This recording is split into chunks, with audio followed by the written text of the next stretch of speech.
Alright, another full-on tutorial where people charge hundreds and thousands of dollars for a course like this, and I'm giving it away completely for free. There's no upsells, no downsells in this video. Alright, now we're in the ads manager, guys. This is the place where we run the ads, make some money, and put the payment information in it and do the optimizations. This is the place where the magic happens.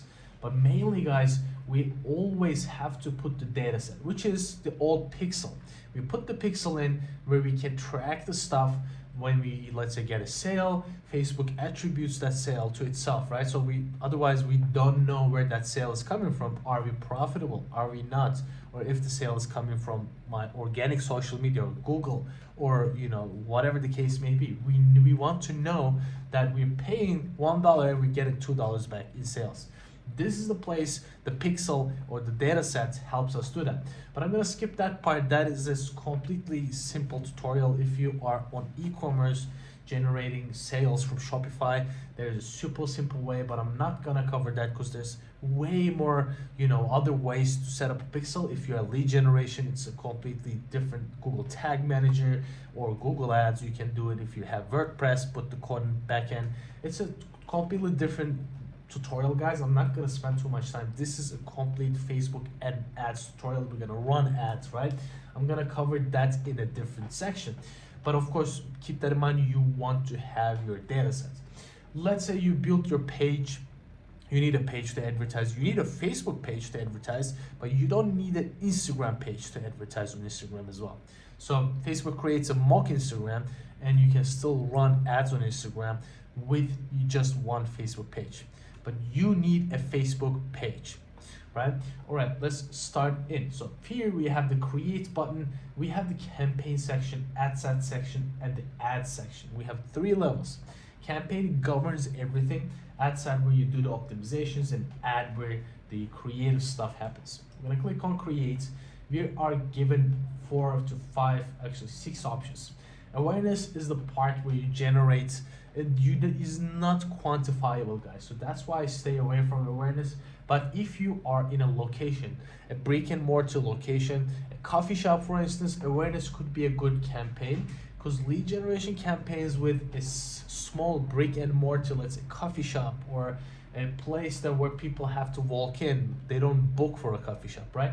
So you don't want to generate leads or traffic or sales for a coffee shop. You want to go with awareness. That's the only use case of an awareness campaign. Other than that, stay away from traffic, stay away from engagement, because you're basically telling Facebook, find me people who are more likely to do these things, right? So find me people who are more likely to buy, find me people who are more likely to install my app, so on and so forth. Now in this case, since we're selling a product, we want to go with sales campaign, and most of you watching this video are not generating leads but just selling stuff. If you're generating leads, you can do that as well. Well, let's go. Now this is a sales campaign and we're given 2 options. This is the part a lot of people get confused. Advantage Plus shopping campaign is an amazing tool, but now if this ad account is brand new, you want to go with manual sales campaign. I want to tell you when you can switch to Advantage Plus shopping. If you are getting 20 conversion actions, which I'm going to cover what that is, per week, you want to use Advantage Plus as a separate campaign. You still want to keep your manual campaigns, but this works way better with data. If you have a brand new ad account, you don't want to use this because Facebook doesn't have that data points to optimize for, right? We're going to go with manual and we're going to continue. Now we're going to be able to control a lot more things where we can actually create the magic, right? Make the magic happen. So you're going to name your campaign. This is the campaign naming section. Special ad categories, we're going to skip this part. This is important if you are in those special categories, because otherwise if you're in and don't select those, your ads will get rejected. The main reason they do this because they want to eliminate discrimination. Let's say if I choose employment or housing, I won't be able to specifically target a gender or certain age group or blah blah. That's the only catch with this one. Let's say we type in campaign, sales campaign, or USA sales, and then okay, that's good. I'm gonna go down. We have the buying type, sorry. We have two options. We have auction and reservation. You don't want to worry about reservation. This is only for reach and frequency campaigns.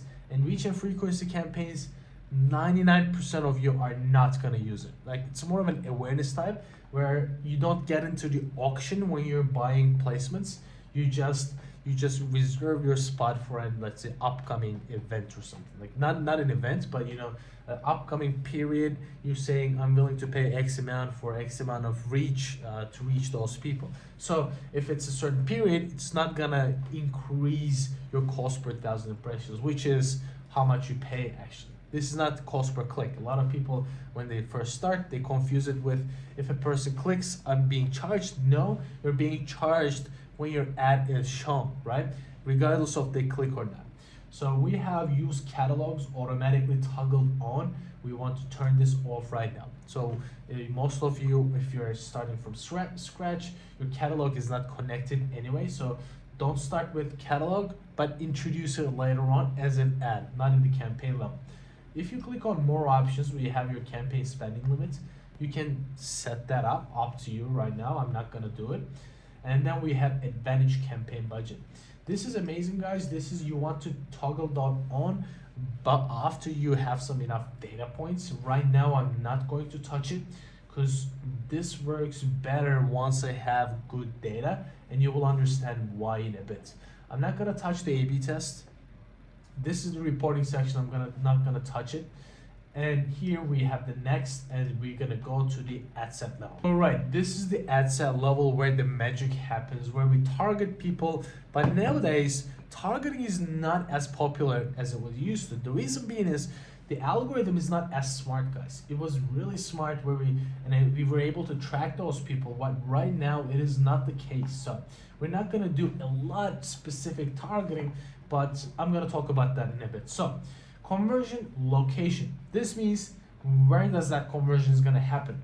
So since we first selected sales, they're asking us where that sales gonna happen. On the calls, on the messaging app, on the app. So they're asking that question. So it's gonna happen on website. Most of you are gonna have that on website as well. And then performance goal is the secondary section where we select what is that conversion action they're asking us, right? So where's that gonna, like, what is the goal? Now we have, landing page views, number of clicks. We don't care about that. We want to maximize number of conversions, and they're gonna ask us what is that conversion, right? So here we select the pixel. This is the pixel that are automatically created with Shopify. If you have Shopify, I will explain you again. This is a totally different tutorial, but we're not covering that pixel setup right now. So the pixel, you're gonna be setting that up, and then once the pixel is selected here, now you have to select the conversion event. This is you telling Facebook to optimize towards one goal, one and only goal. It could be anything. It could be view content, meaning you can focus on, you can tell Facebook, find me people who are more likely to view my content, which doesn't really fill your pockets, right? You want purchase. Some people do add to carts, but I don't really suggest that.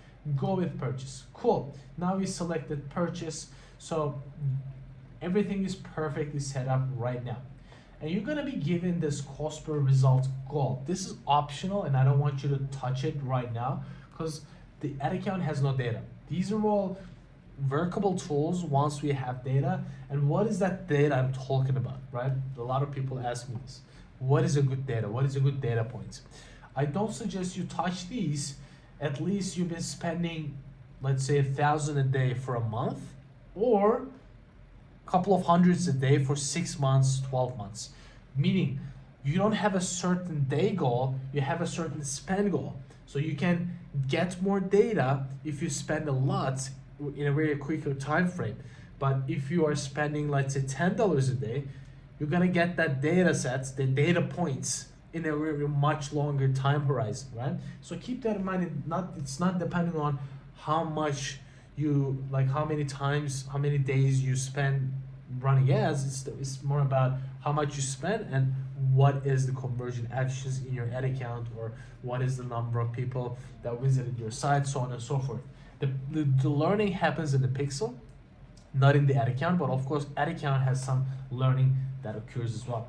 Once we click on show more options, guys, we have the attribution settings.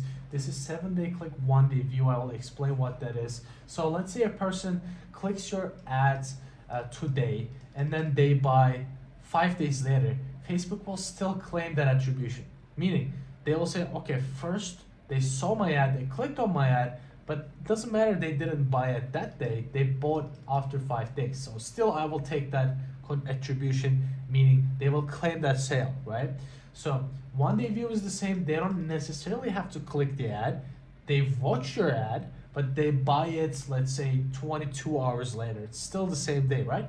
So they will claim that. But if they watch it today and then buy it tomorrow without clicking, Facebook is not gonna say, this is my sale. Facebook is not gonna claim that. But if they, same case here, if they click the ad, let's say today, and 10 days later they buy, they remember, oh, I saw their ads, let me just buy on whatever, they're not gonna claim it. So keep that in mind. 7-day click, 1-day view. Is it really common to change this? Not really, guys. People use the default attribution settings. But if you're like, Jim, I don't care about this attribution, I want to track when they click right away because I'm selling, let's say, a product costs $10, then yeah, that makes sense. But if you're selling something expensive, keep the default. We're not gonna touch those, and we cannot touch those. Dynamic creative, we're gonna skip this, and they're fading that out soon anyways. And now we're set with the budget. This is your daily budget, and you can also set a lifetime budget, meaning, but I don't suggest doing a lifetime budget. Lifetime budgets are usually better for a specific time frame. Let's say if you want to run this ad as long as you're profitable, don't set a lifetime budget. Lifetime budget is done when it's a Black Friday, Cyber Monday campaigns, and you want to like put a big chunk of money there, then that's a viable option. What is a minimum daily budget for an ad set? Remember, we're still in the ad set level. What is the minimum level? Guys, I usually don't go below $10. But if you don't have, if you have absolutely no money, you can go with 6. But below 6, the getting data part is gonna be so slow. You have to run it like for weeks to make a decision. Meaning, you won't be able to tell if the ad set, the audience is working or not. For you to make that decision, it's gonna take ages. That's why I suggest $10 per ad set. Then you will, switch to the better targeting options later on, and then increase the budget. All right, now we set the daily budget. Start date's cool. What usually people do is to give Facebook perfect 24 hours to spend the ads, the money. They set, let's say, the next day, when it's exactly the next day. So when it's midnight and after midnight, the next day, what they do is exactly the next day they start running the ads. This is a great strategy to let Facebook, instead of rushing the ad spend, to spend it like in 24 hours, you're giving them the whole 24 hours to spend your budget. But if you are at, let's say you're setting up the campaign at like 10 p.m., it's gonna rush the ad spend to spend the whole thing a day, and you're gonna waste that budget for the day. So I suggest go with this. Cool. You're not gonna set an end date, and we have the budget scheduling. We're not gonna do it. The reason being is we don't have that data. Brand new ad account, right? If it was an ad account that's been running for a while, and I look at when people buy Google Analytics, I will be saying, okay, people buy this time. Let me, schedule my budget during those times. But now doesn't make sense because it's a brand new ad account. First, we're gonna X out of that, and then ad scheduling, we're not touching this. We're now in the audience control and Advantage Plus audiences. So these are two sections. The audience control is the part where we set strict boundaries, meaning we're actually setting those boundaries, and in the Advantage Plus audience section, they cannot go beyond those boundaries. Meaning, once we set, let's say, I'm gonna target Australia, right? So that's cool. And more options, the minimum age, I will set, let's say 24. Cool. I set 24 Australian. So here, now I'm here in the audience suggestions. I'm clicking on this, and it will start from 24. right? So if I set this to, let's say, 57, this might go beyond 57, but not below 24. Do you get this? So if I were to set this to 18, it will go to 18, as you guys can see. This is the little catch here, not super important in my opinion. A lot of people put too much emphasis on this one, so just put it whatever. So I don't really adjust this part, meaning audience controls. I usually make my magic happen in the Advantage Plus audience section. Since this is a brand new ad account, and since this is the audience Advantage Plus section, and you're gonna have this option, guys, switch the original audiences. Not all of you are gonna have this because Facebook wants to fade this away, but if you have this, you can switch. Do I suggest this? Not really. You're basically telling Facebook, look, I want to target XYZ, but if you think people are gonna convert more, you can expand and look for other audiences. This is basically what you're saying. But if you switch the original audiences, you're just targeting that, right? Keep that in mind. All right, let's say we are selling shoes. What I'm gonna target if I'm selling shoes? Of course, I'm gonna say sneakers. I'm gonna type that in, sneakers addicts. So back in the days when Facebook was before the targeting restrictions, the iOS 14, the courts, Zuck going to courts and stuff, we were able to target one audience per ad set, and it was super accurate, and we were seeing, oh, this audience worked better, this audience interest worked better, and then we were scaling from that. But now we necessarily don't need to, and we want to get as much data as possible under one ad set, so the ad set gets out of the learning phase. The learning happens if you have 50 conversion actions. People use this learning term a lot, and they don't know what that means. They think, wow, we're out of the learning phase, we're in the learning phase, blah, blah, blah. They have no clue.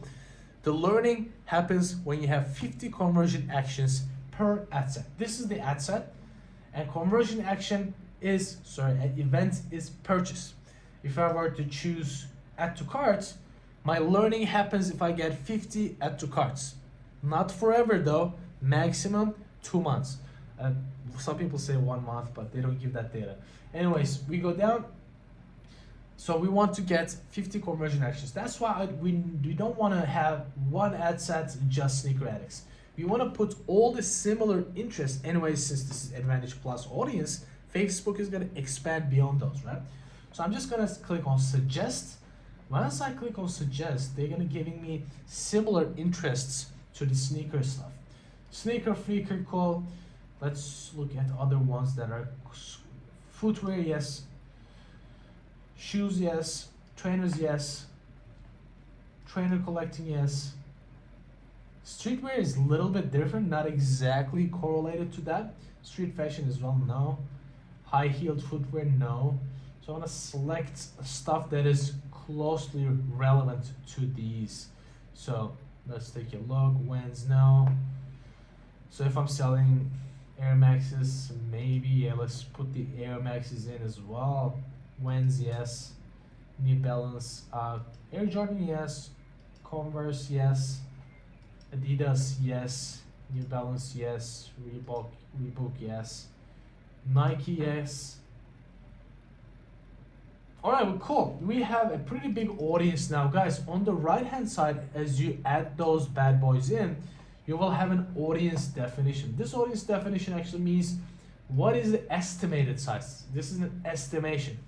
And this estimated daily results are not going to be accurate. So don't really put too much time and effort into this, looking at this. So they're giving me 8 to 23 conversions, meaning you can get 8 to 23 purchases within this data points that you provide, like the interest, the audience, what you target, who you target, and the pixel. If you don't have the pixel, this data is going to be less and less accurate, and they might not even give this conversion data since you don't have a pixel, right? The pixel, what I mean is data sets. It was pixel, but now it's data sets. Now I'm going to change my age limit since I'm selling sneakers. In this case, I'm going to make it, let's say, 35. If Facebook thinks this audience is going to convert, they might show my ads to people who are 40 years old, 45 years old, I'm fine with that, right? Because Facebook will have that control. And if you want to set a boundary here, you're going to set this here. But I don't want to touch that. Cool. So I'm targeting all genders 18 to 35 and this interests.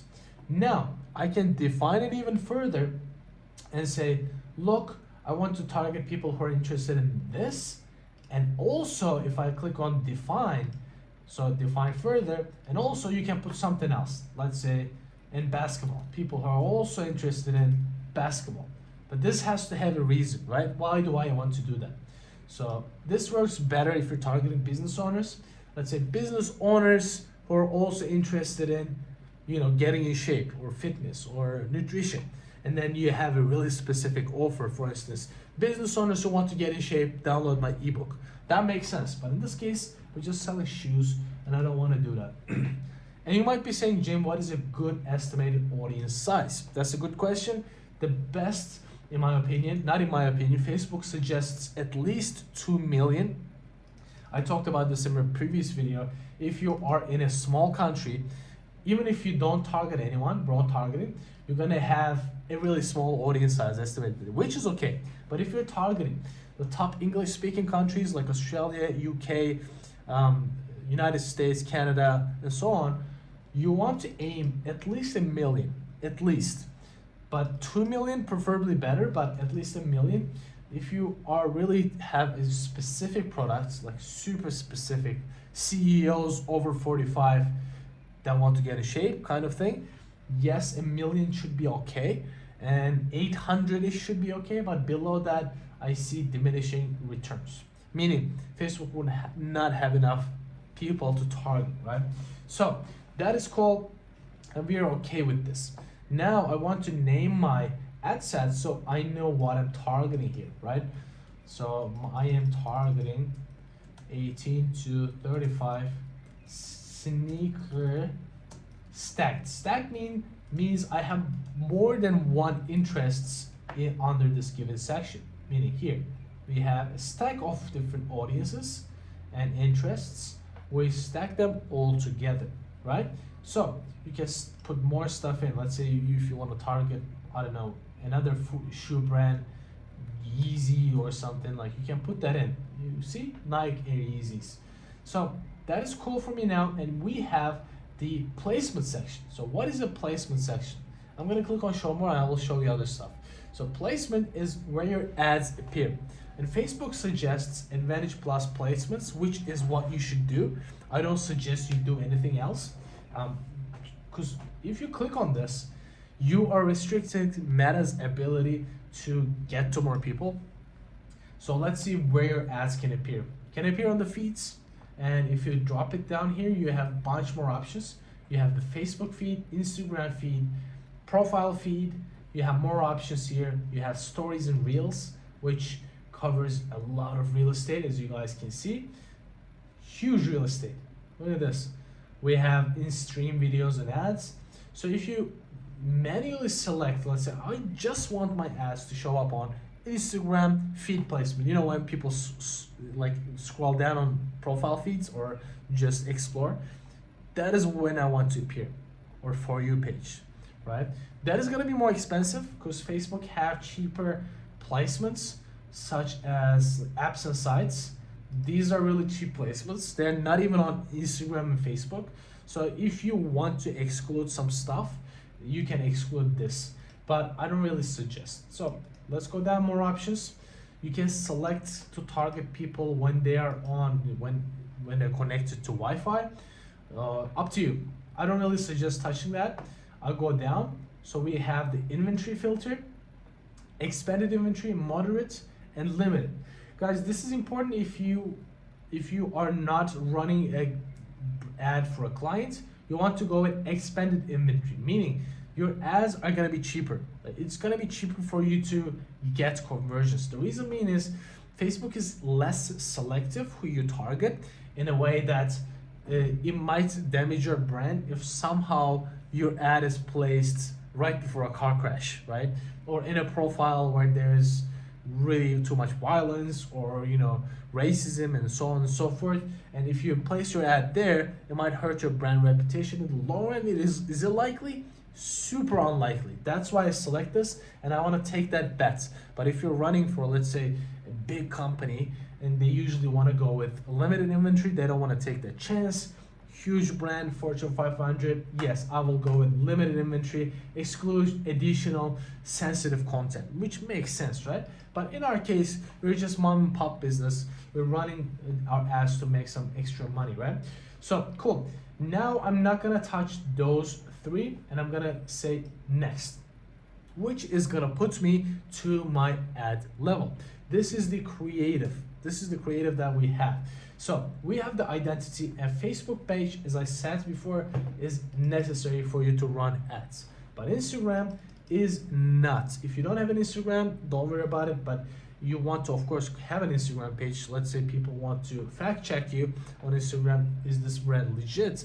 You want to appear, right? So you have your Facebook page and Instagram page, you're good to go. We're gonna go down. We have three options, meaning we can either have a single image or a video, we can have a carousel, or we can have a collection. So we have those three options. What we're going to do, we're going to focus on three things: either carousels, either single images, or statics.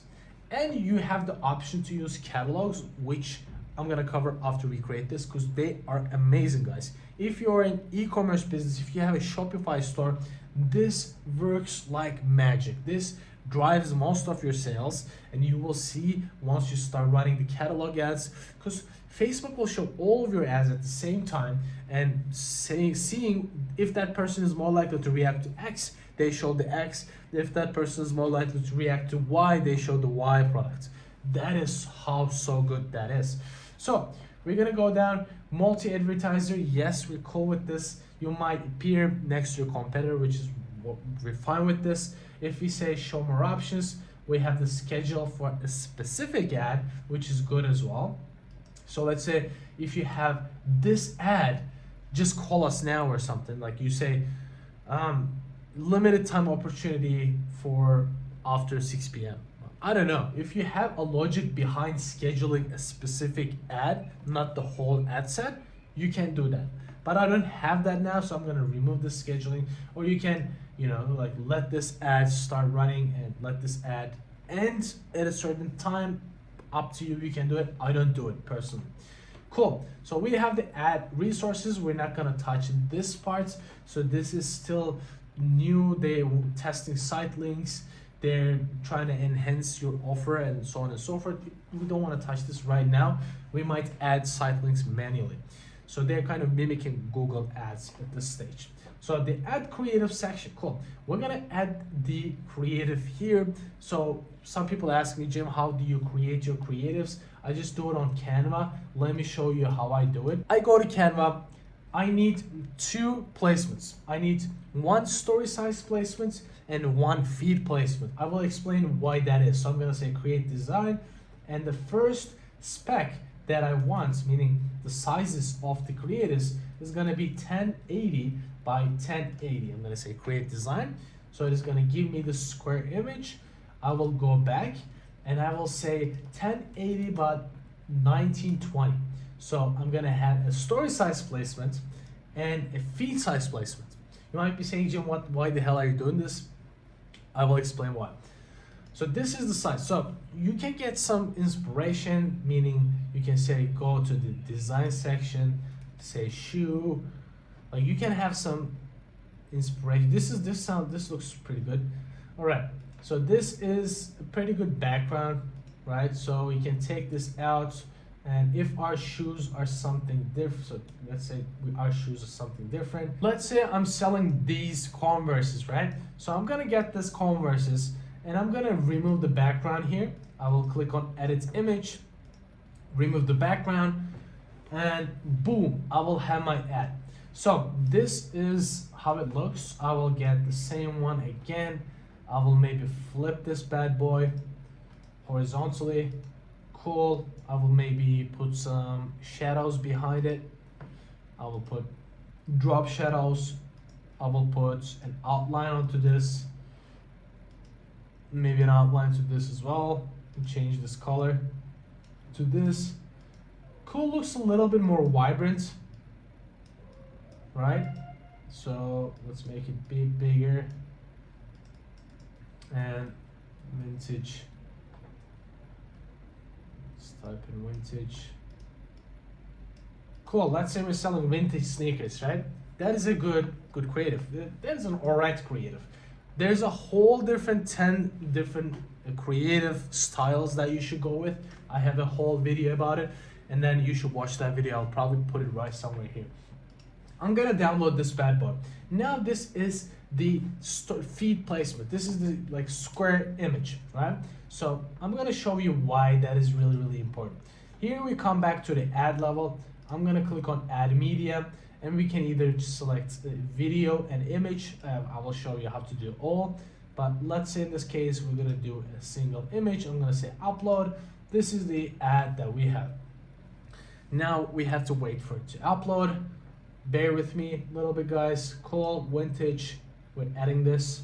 Now, as you guys can see, this appears perfectly on the Instagram feed, For You page, blah blah. It's not For You page, sorry, Explore. But here, as you guys can see, this kind of like looks awful. If I say original, we are wasting real estate at the top and at the bottom. So we're literally wasting all that spot, even though we're paying premium for story size placements. Here we want to say original. This size, ideally you want to, create a design and ad that covers these parts as well. But this placement is dirt cheap, and you don't get a lot of conversions from this placement anyway. So 99% of the advertisers don't create custom ads or dimensions for this part, but they do for story size placements. So we're gonna say next. All right, this part is really important. I covered this one in a specific video as well. If you want to get more in depth, no, you watch that video. So expand image, I definitely and 100% discourage you to use it. The reason being is the point that you have text. Every time that I see an ad, they're using an expanded image with AI. They crop the sides of the text every single time, and it looks awful and unprofessional. We're gonna turn this off. Add catalog items. If your catalog is connected, you will show other ads underneath it, which is good, and I usually keep this on, right? So in this case, we're gonna keep this on. Imagining your catalog is connected, right? If you've done this by Shopify, it should be connected, meaning if you have a Facebook and Instagram app in Shopify, download it, it should be all good. Image filter, no. The reason it puts a lot strong filters in, I don't like this. And you might say done, but no. We have 4 more active enhancements. We want to check those out. Image template, you don't want to use image template. This makes it really unprofessional. And if you want to run ads in the future for clients, they're going to create escalations. They don't like this. It just looks unprofessional. Visual touch-ups, we don't want this as well. It creates an unprofessional look again. Music, it comes up with really ugly music. I don't really suggest you going with the default music. I suggest you change the music here. Of course, you cannot put your own Spotify playlist. You just toggle this off and then look at other music. Let's say you can put in the art genre, piano, maybe you can type in, and you use other stuff like the names of piano here. This is more softer music. So you get the idea, right? So you get the gist of it. So if you want to select these ones, you can say select, and it is gonna select out of those music selections that you have. Text improvements, I usually keep this on. What it does is it takes your headline and switches with the description, switches with the primary text, so on and so forth. Up to you in this case. If you have a long form copy that you paid to a copywriter and you definitely want to show that primary text, keep this on, but keep this off. Yes, now we're good to go, but as you guys saw, we are wasting a lot of real estate in the story size placement. Look at this, looks ugly as hell. What I want to do is I want to go back to Canva and I want to do a version of it on a story size placement. So I copied everything, I come back here, and I'm gonna change this. I'm gonna grab this, put it in the background. Nice. This is nice as well. I'm gonna make this bigger. I'm gonna make this bigger as well. Cool, now we're on to something. We're looking good. Bam, this is here. This is here. Vintage sneakers, nice. So we're just covering that real estate and looking a little bit more professional here, guys. If you have more text, you can put those in as well, since you're editing this for the story size placement. I'm literally did this, guys, in front of you. No speeding up, nothing. Like, this is how it looks. Download. If you have more text, you can add those in as well. The reason being is you have way more real estate here. I'm gonna download this, and after I download, I will go back to here, and I'm gonna toggle over the stories and reels placements. I'm gonna click on edit group. Cool, I'm gonna change it here, click change, and I'm gonna upload the one that I created specifically for the story size placements, right? So here, I'm gonna click on this bad boy. Once it loads, okay, perfect. And I'm gonna save it. I don't even need to see how it looks. Right now, you will see how, okay, as you guys can see on here, sometimes it takes a little bit while to upload it appear here, but you can see on the Facebook stories, it looks like this, way more professional compared to this. So this will change as well, but it will take some time for it to update. Cool, now we're in the primary text, we have to write a copy. And Facebook doesn't have an idea to generate that copy for us yet, but I will give you a tip. So we're gonna go to ChatGPT. So what I'm gonna say is, give me a Facebook ad copy as a experienced copywriter. This prompt is important because if you don't say it as an experienced copywriter, they don't give you as good of a quality of an ad copy. For a Converse shoe product which is vintage, the cost of the product is, let's say, I'm just making it up, $99. There is free shipping and fast dispatch, also a free gift with every purchase over $100. All right, so this is the prompt that is gonna give me an ad copy. So elevate. So this looks kind of bland. I don't like this look. So I'm gonna tell that right away. I don't like the generic words like elevate. Also, don't use bullet points like this. Make the ad copy flow. Also, use emojis.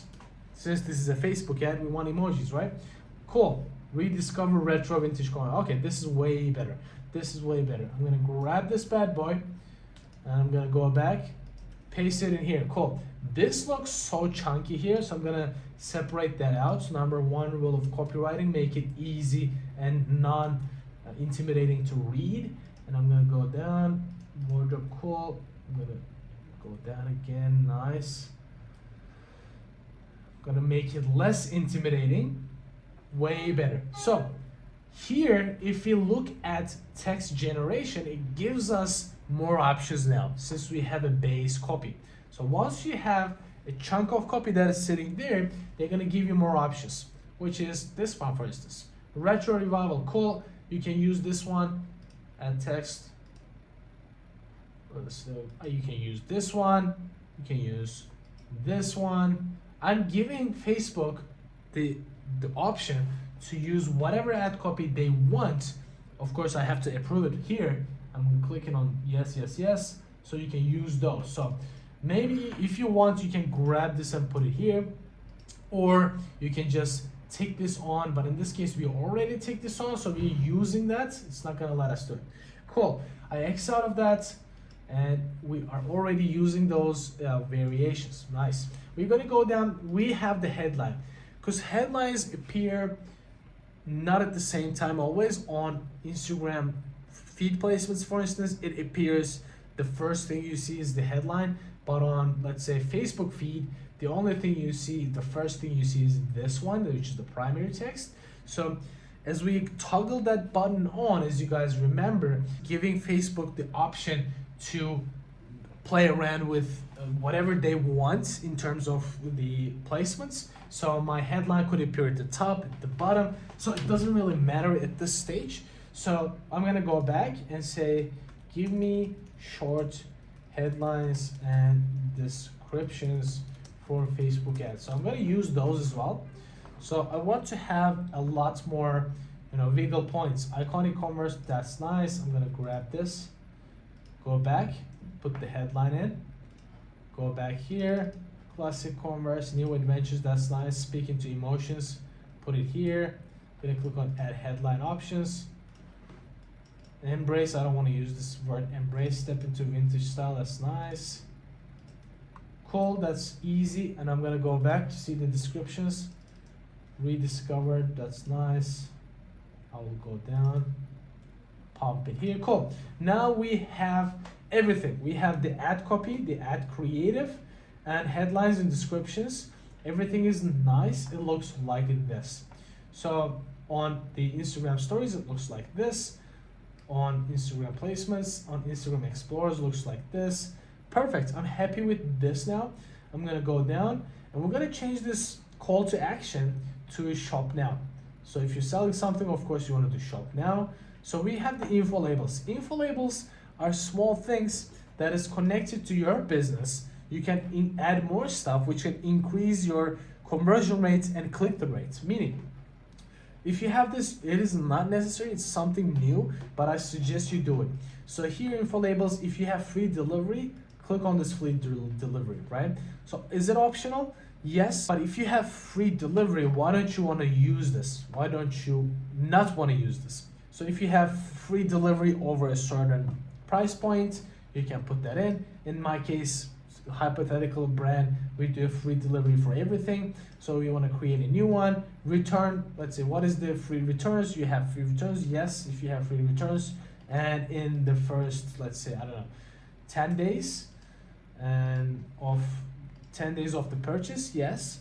And you can put way more. What else you can put? Actually, payment options, yes, let's do, we offer PayPal, we offer, Klarna, we offer, Google Pay. Cool. We added those info labels and now we have the business information. So if you just joined Instagram 2025 now, almost, you don't want to do date join Instagram. You don't want to do it. It looks like a less trustworthy brand. And ours open, don't click on this. If you're not a coffee shop or restaurant, don't say this. If you're an expensive brand, don't click on this. Shop location, if you're offering a drop shipping product, don't click on this. If you have big following, keep this on. If you have a big social proof on your website, keep this on. Other than that, if you're brand new, turn everything off. In this case, we're gonna go as is. All right, cool. So promo codes, you're gonna turn this off, but if you have a promotion code, meaning use XYZ code and get 20% off, put that in here. Advantage Plus Creative, we did this stuff before. Once we edit the creative, now we're gonna put the website in, right? In this case, my mock site was submissionforce.apparel, I think, yes. And we're gonna go down. Cool. Now we have the browser add-ons. Oops, doesn't comply with advertising policies. And then we change this .com. We're good to go. Now, browser add-ons are great. If you are a business that is operating and you want people to call you, you can also add this call, which is not guaranteed that is going to appear every single time, but it is like an extension. It's not guaranteed. But if you're an e-commerce brand, don't click on anything else. Don't click on language. And grid tracking, that's good. And UTM parameters, if you are really looking into the multiple advertising sources, meaning you have Google ads, TikTok ads, and blah blah ads. You want to build ad parameters, which is gonna look way better in Google Analytics, right? So a campaign source, which source is coming from, right? In this case, you want to say channel source and medium. In this case, we want to use dynamic. You can either say it's coming from, let's say, social. You can either say social or select dynamic. So if it appears on Facebook, it will pull Facebook. If it appears on Instagram, it will pull Instagram. As you guys remember, in the ad set level, we also selected apps and sites, which you had the option to toggle that off, meaning this, if it appears there, it will pull that site source name. Campaign medium, where is the placement? Is it on the feed, the stories? You select that as well. So if you want to do it dynamically, you do placement, select this, and the campaign name, and select the campaign name here. So in the Google Analytics, you can go back and see the purchases by campaign name. You can do that here. So we're gonna apply. This is not gonna affect how your ad looks. This is not gonna affect anything. So I'm gonna go all the way up and say, this was a static ad with, outline elements and multiple copy. So the reason I'm doing this, when I look at what type of purchases I have, I know where it comes. So I'm gonna say publish.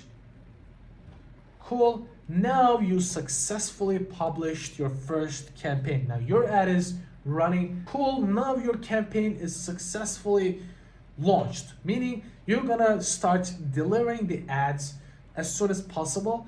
Now it's a schedule because, as you guys remember, we are gonna go live with the ads when it is the first hour of the next day. That's why if you just start publishing it at the day that you publish it, that's no worries, you're gonna start delivering right away. Cool. What we're gonna do, we're gonna click on the campaign level. As I said, this is the campaign, this is the ad set, this is the ad. We're gonna click on campaign. We're at the ad sets level. Now what I want to do is I'm gonna duplicate this. This is gonna duplicate the existing ad inside, and I'm gonna say existing campaign. And I'm gonna say duplicate. Cool. Now it is duplicating everything. What we want to do, I want to keep the same ad underneath. I'm gonna say 18 to 35. I'm gonna go down. I'm just gonna take out the targetings that I have. What does that mean? I'm gonna target everyone 18 to 35. You're gonna be saying, Jim, are you crazy? Why you have the ability to target? Why are you doing this? Guys, with the brand new functions of Facebook targeting and the pixel and the data set, you are actually more likely to see better results with broad targeting. I'm gonna go up and say broad targeting. Yes. And then I'm gonna go down. Everything is exactly the same. I'm just gonna publish. Now I'm spending $10 a day on broad targeting and $10 a day on the sneaker stacked. What is the ideal number of ad sets if you want to start with? Ideal number of ad sets, I usually start with 3 to 4. Totally depends. If I've been running a successful campaign for a long time, I sometimes have just 2 ad sets. One is retargeting, one is prospecting.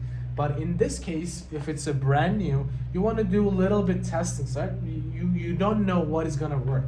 So I'm gonna duplicate this one more time into an existing ads, in the existing campaign, 18 to 35. As I cover this again, this is not a hard cover. So this might go beyond that, right? So 18 to 35, we're gonna go down. Let's target something else that is not as similar to, say, sneakers, because we are already targeting sneakers.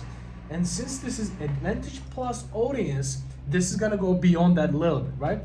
Now let's try something else. We can click on suggestions, or we can click on browse. If you click on browse, they will give you 3 options. Demographics, you can see other stuff under demographics, meaning who they are mainly, right? Are they moving? Are they single, married, kids, no kids, graduate, no graduate? Interests are the targeting that we mainly do, like 90% of the time, and the behaviors, meaning what type of people are they? Like, what do they do? Digital activities, anniversary, so on and so forth. Or do they travel, blah blah blah, right? So I don't usually do stuff here. I usually type in whatever I want to target and see what else is there, and then I click on suggest, right? So we have fitness stuff, bodybuilding stuff in here. The reason being is I used this ad account previously to target fitness related people. That's the only reason. Otherwise, whatever you target before, they will give you the suggestions, right? So in this case, we're selling e-commerce. Maybe we want to target people with street fashion. Those people will most likely be interested in that, right? Street fashion, cool. Because street fashion and the shoe stack is not exactly correlated, but quite similar. Street fashion, streetwear, hip hop fashion, yes. Maybe Supreme, no. Supreme is a little too expensive. Clothing, maybe hip hop music, yes, but not exactly. Hoodie, yes. T-shirts, yes. Jumpers, yes. Jacket, yes. Shirts, no. Coat, yes. Top clothing, yes. Fashion accessories, yes. Cool, I'm happy with this. And also there's a good interest, engage shoppers. This is a good interest, but this is pretty big in and of itself. And Facebook deems that as not people actually buying, but people clicking the call to action shop now. So when they shop now, they fall into that engaged shoppers category. So this is a good audience now. This is more of a fashion or clothing stacked audience. I'm gonna type that in. Fashion stacked audience. Yes. Now I'm gonna publish this as well. So now I have 3 ad sets. Each of them is spending $10 a day. Meaning, they're all gonna spend $10 a day. At the end, you're gonna spend $30 a day with this one campaign. But you're exactly controlling how much you spend on each audience, which is a good thing when you start right away, right? But after a point, you will get to a point where you have enough, data and see this one is performing good, this one is not performing good. You're gonna maybe turn off the campaign that is not performing, ad sets, and then go to campaign level, and you can switch this to advantage campaign budgets option. What this does is this gives all the power to Facebook to decide which audiences, which ad sets they want to target. This gives them the power, right? So that is the case with that. All right, now if you're happy, maybe I want to do a specific retargeting campaign. If you're starting brand new, you don't want to do this because you don't have enough people visiting your site, right? So retargeting happens on the site, and you also have to have a pixel to retarget people. So I'm gonna create a retargeting campaign now, and which is a really lucrative campaign, guys. If you have been running ads for a while, you're gonna have most of your purchases coming from your retargeting campaign. And retargeting campaign budget should be 20% to 10% of your actual prospecting budget. Now we're gonna say continue. Now we're at the campaign level, and we're gonna say USA. By the way, you might be saying, Jim, you targeted Australia, but you typed in USA. Yes, we forgot to change this. We're gonna type in Australia, and then we're gonna say remarketing and sales. So we know what that is, right? We know what that campaign stands for. Since we're targeting with $30 a day budget for prospecting, what I want to do, I'm gonna turn this catalog on here. What I want to do, I want to target, now you can turn this advantage budget on, by the way. Since we're gonna only have one ad set, it's not gonna matter. So we can have $7 or $6 budget, almost 20%, right? So we're gonna say next, and we're in the ad set level. So we're gonna type in remarketing stacked, meaning we're gonna target all the possible people who visited our website, did that, did this. So back in the days, we used to target those people with specific creatives, meaning if they visited my, add to cart page, I target them with this creative. If they visited my, social media, I target them with this creative. But now the accuracy, the match accuracy of those targeting is around like 15%. So you're not really exactly sure where those people fall into. That's why it's not as accurate. So you cannot trust this a lot, so that's the reason why we stack that. So we have the audience suggestion option. Again, this is the Advantage Plus audience. I'm gonna click on yes, and we are gonna click on custom audiences. As you guys remember, last time we were in the detailed targeting.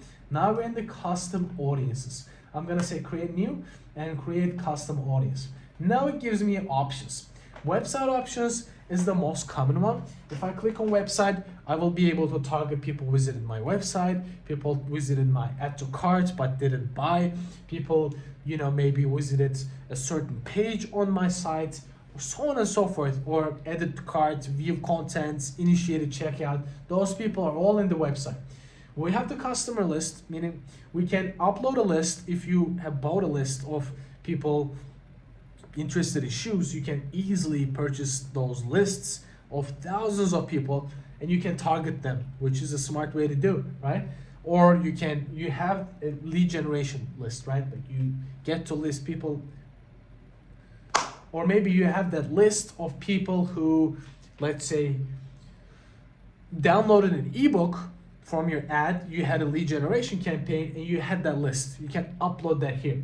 Or you can say, you know what, these are meta sources. You don't need a pixel for these meta sources, but for your sources, for this bad boy, you need a pixel. For catalog, you need a pixel. For customer list, you don't. So pixel meaning data sets. They changed the name to data sets, but if I say pixel, understand it as data sets. So meta sources, video views, you can target people who viewed your videos to a certain percentage. We can do that. And also Instagram account, engaged with your Instagram account. You can target lead form, instant experience, Facebook page, a lot of options for you to do retargeting here. We're gonna start with website, which is the most common one.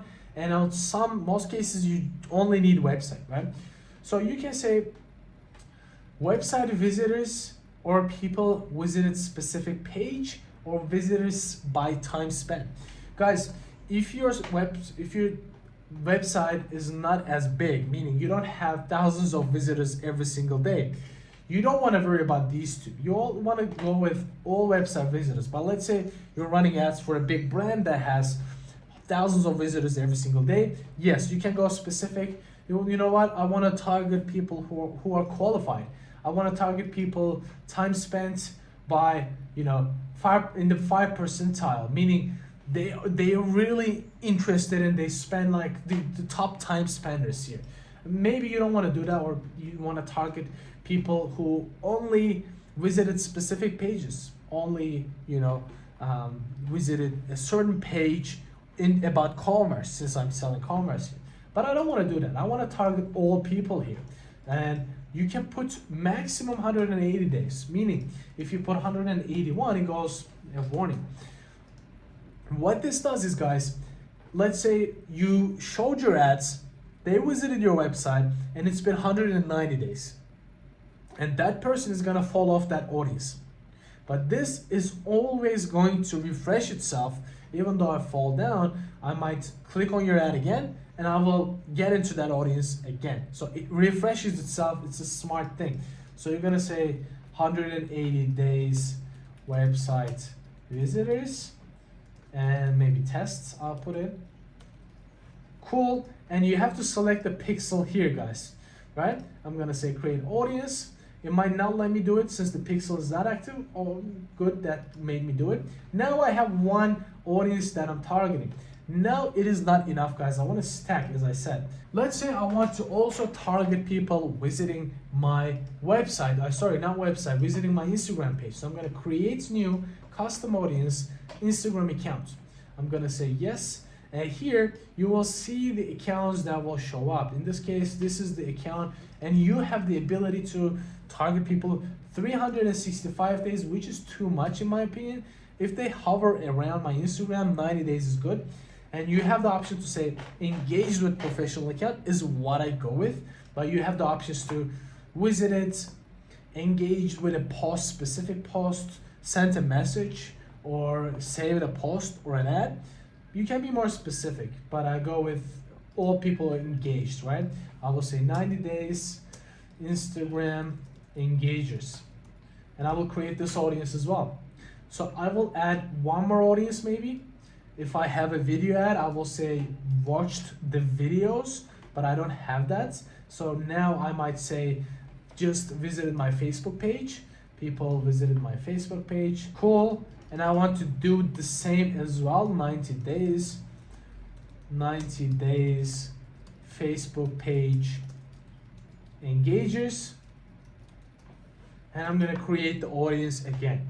Now we have 3 core audiences. We are actually targeting those people after they interact with our business. Now, since this is gonna be small, you don't have to narrow the age down again. Maybe you wanna set a minimum limit here again, like we did, like 18 is pretty good for us.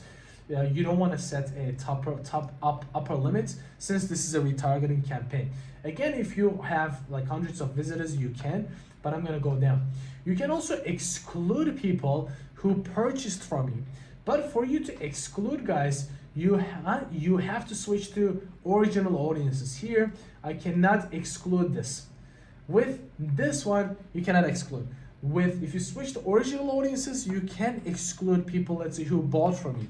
But if you're an e-commerce business, you don't want to do that. Reason being is why you want to limit how much they buy from you, right? You increase their lifetime value. You increase their average order value. They might buy from you again when they see a different post, for instance. I'm gonna say next. Now we're in the ad level. So what type of ad we want to show to those people? My favorite ad type when it comes to retargeting is catalog ads. So let's cover catalog ads. Here we have create ad. With the manual upload, we covered single image we can put in, we just did. We can put a video ad, which is the same concept. We can do a carousel. We haven't covered carousel yet, but here we want to do catalog ad. So when we cover catalog, we have again 3 options with catalogs. We can even show them like a single image here.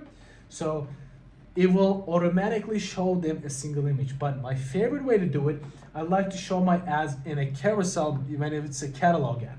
So catalog ads in a carousel, it will show all of my products depending on what they're more likely to react to. So if they, let's say, visited my Converse page, as I showed you with our mock ad, they will see the Converse ad.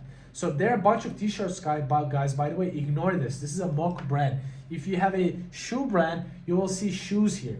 So it will pull the products from your website automatically. In our case, we have this, for instance, these products. If they visited my, showing my Converses, they visit my website, but they spend more time on the Adidas page, or like a Yeezys page. They will see Yeezys and Adidas here, not all of them. So I'm gonna go down. This is good, and you will see the Shopify product catalog here. If you have a wrong one, change this. You're gonna go down. You will set a custom and dynamic, specifically headline, which is amazing if you ask me. You don't have to specifically put your product name here. So we're gonna say, click on here, bam. You can either choose name, price. I personally like to put price here so they see how much it costs underneath. For instance, as you guys can see, perfectly clear. For affordable products, I usually like to put my price underneath, or you can delete this and say product, let's say name of the product is now, and you can put the price. So you create kind of like this perception that it was certain price, now it is down to XYZ. And then at the top, you will have the option to have a specific, let's say, ad copy, right? So let's go back, and I will say, you know what? I am selling bunch of shoes, and give me a headline for a catalog ad. Cool. Now it is gonna provide me a headline. Now this is a headline. I want a primary text. Primary text with all of my USPs. Cool. Let's see what it comes up with. All right, explore our explosive collection from vintage Converse classics to latest trends. That's good, actually. I want to grab this bad boy and go back to my ads and paste it in here. So they will see this And then quality shoots starting at 99, not bad. Vintage, cool. Enjoy special perks. Maybe we'll get rid of this, doesn't look good. And cool. Shop now and elevate your shoe game. This looks kind of bland, maybe here. A little bit better. Getting there. Bam, getting there. Cool. Now I'm happy with what I see. The copy looks a little bit better actually, and we see all the ads. Now we can put the destination in here. Whatever destination, it's gonna be more a generic destination because it's not one place. As I said, these are dynamic. When they click on this, they go to that link right away. And we haven't touched the Advantage Plus creatives, these enhancements. Now let's see what enhancements we have and what we want to change.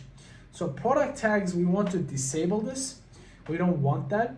Music, yes, you can still change your music. Info labels, we want to keep those on. And dynamic descriptions, we want to keep those on as well. If you don't have backgrounds, we can generate backgrounds, but I don't trust Meta's ability to do that, so I don't want it. Dynamic media, we want to keep this on. This is really good. Guys, the reason being is if they're more likely to react to videos, it will switch it to videos. So we want that to happen. So I'm gonna save this bad boy and I'm going to build the URL parameters again. This is not a must. This is not gonna impact your performance. This is just going to make you see the data better in Google Analytics. That's the only case that you wanna do this. Otherwise, it's not gonna impact. So campaign name, apply, and we're gonna publish. Again, now we are targeting our customers visited the page or engage with our ads. This is a complete retargeting ad. So we have our prospecting ad, we have our retargeting ad. Now we are good to go. We are good to run these ads. But of course, one ad is not enough, guys. You want to have, ideally for a $10 budget, 3 to 4 ads per ad set. Meaning you want to have, of course, the same ads per ad sets, but if you are, let's say, targeting only commerce interests, you have the ability to only put commerce images. And on the other ones, you can put whatever you want. But I usually start a little generic. I test certain products. Ideally, you want to have, 3 more product images, maybe 3 more videos. You can add 1 video, 1 carousel, and 1 more static, like single image. And you're good to go, guys. And you duplicate into the other ad sets. So you have 3 ad sets. You see how it goes. Adjust the performance, see the performance, and you'll be good to go. And also I want to show you one more thing. If you want to see the data from here, you want to come to this burger, so 3 columns. Click on this bad boy and you're gonna see discover more columns and presets, and click on create new presets. So we built the campaign, the ads are running, but how are you gonna read the data? That is important too, right? You wanna click on frequency, how often a person sees your ad, that is important. You want to see click-through rate. You want to have your click-through rate above 1%. A lot of people look at different type of click-through rates. There are different click-through rates like link click-through rates, unique link click-through rates, bunch of other click-through rates. But I usually look at click-through rates and I want to aim above 1.5. But if you are under 1% here, there's a serious problem about your creatives. Fix your creatives, pay someone to create better ones. That's okay, right? That would be fine. So I'm gonna get rid of those and I will click on CPM. So this is how much you're being charged per 1,000 impressions. If this is, guys, above 50 bucks, you have a serious problem with your targeting your ads, or your comment section is awful under your ads. You have to fix your comment section. You go down. Ideally, this will be around, if you choose purchase, of course, as I said, if you do an awareness campaign, this will be dirt cheap, because not a lot of people are bidding on that, right? And remember, this is an auction. The more people bid on that placement, or the audience, or whoever you're targeting, the more expensive it's going to be. That's the whole case. We go down. If you have a video ad, you want to enable these video plays at 25, 75. You want to see where people drop off at certain point, and then we go down and we want to select the ROAS. So this is if you spent $10 and you made sales with the conversion value of $30, and you have ROAS of 3 divided, the value divided by your ad spend. When we go down, want to see purchases and cost per purchase, how much I spent to get one purchase, and I want to enable add to carts. How many people are adding to carts? And let's say I have 20 people adding to carts, but 0 purchase. There is something going on. 20 to 1 is too much of a drop, or maybe 50 to 1. Too much of a drop. Maybe your shipping cost is too much, or there's something that looks dodgy, people don't want to buy.